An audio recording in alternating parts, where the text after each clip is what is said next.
खड़ी क्यों हो क्लास में? सीट नहीं मिल रही? आगे आ जाओ, थर्ड लाइन में आ जाओ, थर्ड लाइन में बैठा लो बेटा इसको। फिर तेरी बहन को जब कोई कहेगा यहाँ आके बैठ जा, फिर अच्छा लगेगा? थोड़ा लिमिट में रहना चाहिए ना।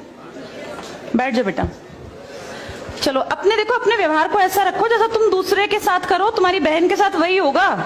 यहाँ नहीं, जहां वो कॉलेज में जाएगी वहां होगा, बस में होगा, ऑटो में होगा। समाज सबसे मिलके बनता है। तुम घटिया हो ना किसी के लिए, तो तुम्हारी बहन के लिए 100% कोई ना कोई घटिया। भगवान जो है कर्मा रिटर्न्स बैक है, ये सीधी थ्योरी है ये। और ये मैं अपने लिए भी मानती हूँ, मैं अपनी बेटी के लिए भी मानती हूँ।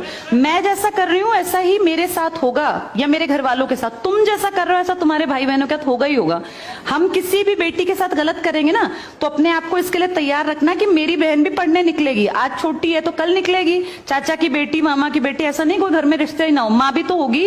जैसा तुम कर रहे हो ऐसा तुम्हारी माँ के साथ जरूर घटित हुआ होगा। अब तुम कर रहे हो। बड़े अच्छे कई एड्स हैं, उसमें एक जवान लड़का ना सीटी बजा रहा होता है, तो उसकी माँ, देखा तुम लोगों ने वो, उसकी माँ कहती है बेटा मत कर। तुम्हारी उम्र का था वो लड़का, उसकी माँ लगा लो मेरी एज की, मुझसे 2-4 साल बड़ी होगी। क्योंकि जो बच्चे 20 के हैं उनके माँ 40-45, उनकी माँ 45 साल तक की होती है।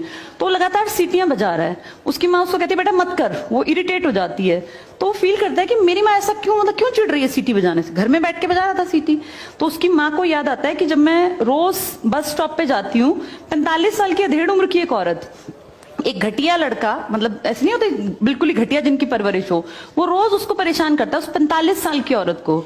तो उसको फिर फील होता है कि ये मेरा बेटा जो हरकत कर रहा है ये उस लड़के से मेल खाती है। बहुत अच्छा ऐड है, उसका एसेंस बहुत अच्छा निकल के आता है कि एक्सप्लॉयटेशन सिर्फ जवान लड़कियों का नहीं होता। आप गलत कर रहे हो ना, कोई आपकी माँ के साथ, आपकी बहन के साथ कहीं ना कहीं कोई गलत करेगा। फिर इसलिए समाज को अच्छा बनाओ, क्लास को ऐसा बनाओ, कोई लड़की वहां से अगर आ रही है और तुम कह रहे हो यहाँ आ जा, तो ये ठीक है। ये अपने आप सोच के देखो, ये हमारी परवरिश को भी दिखाता है कि हमारी परवरिश कैसी माँ ने की है। अपनी बेटियों को जितने हम संस्कार देते हैं ना, उससे ज्यादा बेटों को देने चाहिए। क्योंकि गलत करने वाले लड़के ही तो है ना, किसी के प्रति गलत कमेंट करने वाले। ये ठीक नहीं होता। इतने काबिल बनो कि कोई तुम्हारे साथ बैठना चाहे। तुम्हें ये कहना पड़ रहा है कि यहाँ के बैठो, तुम कोई वो छिछोरे 70-80 के दशक के लड़के थोड़ी ना हो, पढ़े लिखे 21वीं-22वीं सदी के लड़के बैठे हो। तुम कोई बच्चे नहीं हो। अब अपने व्यवहार को इतना अच्छा बनाओ, क्योंकि जब गलत बात बोलो ना तो ये सोच के बोलना कि मेरे घर में जो औरत है ना उसको ये सहना पड़ रहा है कहीं ना कहीं। तुम ही लोगों ने समाज बना रखा है, इसको घटिया बना लो चाहे अच्छा बनाओगे तो पूरा समाज अच्छा बन जाएगा। घटिया बनाओगे तो तुम्हारी माँ को भी 100% सुनना पड़ता होगा, क्योंकि ये कर्म है, ये किसी को नहीं छोड़ते।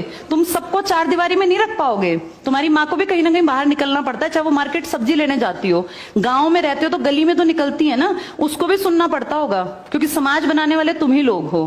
तो ये ध्यान रखो सबको कि भाई किसी को हमारे किसी भी कमेंट से बुरा ना लगे। और इनको अलग मत समझो, जैसे तुम्हारी बहनें ऐसी ये हैं। पसंद आना कोई अलग बात होती है, पर व्यवहार अच्छा रखना चाहिए। तुम्हारी परवरिश अच्छी माने की है, कम से कम ये दिखा के चलना।